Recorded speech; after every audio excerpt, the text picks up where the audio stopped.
Hey, brother, welcome to day 31 of 40 Days of Light. For the next 10 sessions together, I want to talk about characters who had TLC, truth, loyalty, and character. These are men who stood on the truth. They were loyal to the truth when the heat was on, and they showed their character. This is how we bring light to a dark world. This is how we bring light to the heated arguments and the hatred of our day. I want to start today with the character called Joseph in the Old Testament. This Joseph has more chapters written about him, starting in Genesis chapter 37 on to the end of chapter 50. More chapters written about Joseph than any other character than Jesus until Jesus comes along. You know the story of Joseph. He was the youngest son of Jacob.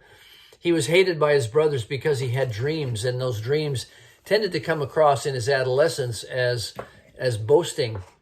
And so they sold him in slavery to the Egyptians. And there he came into the house of Potiphar. Listen to the story in Genesis chapter 39.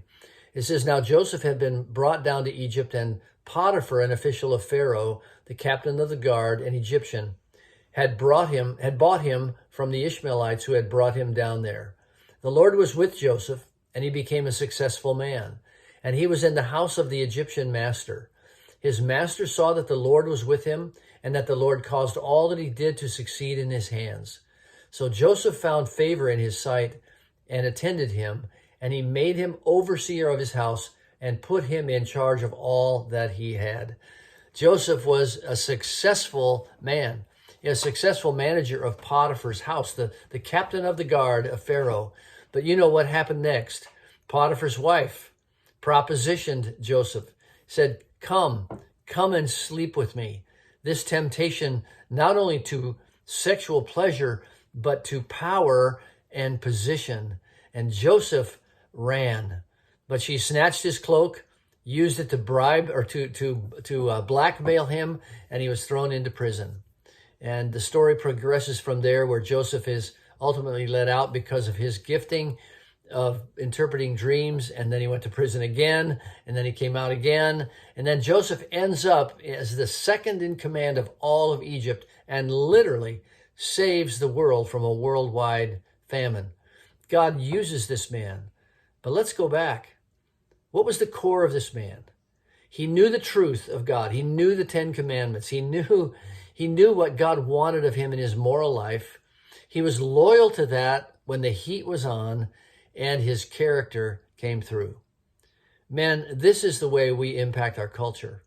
It's not usually through large political movements, though if God gives you that opportunity, you should take advantage of it. But it always comes back to, do I know the truth? And am I going to be loyal to the truth when something that would benefit me immediately would be both more pleasurable and seem to give me more power and position? I want you to think about your life today. There are many, many temptations in our life. There are temptations to sex, temptations to power, temptations to greed, temptations to selfishness. What God wants is men like Joseph, who will say, I cannot disobey God. I know the truth. I'm loyal to that truth, and I want to walk in that truth so that my character impacts not only myself, but my family and anyone who is around me. This is the kind of men who bring light to our culture. Be a Joseph today. Stand up, even under temptation. Be the man God wants you to be in a tough situation. Show your loyalty to God because you know the truth, and your character will stand. God bless you.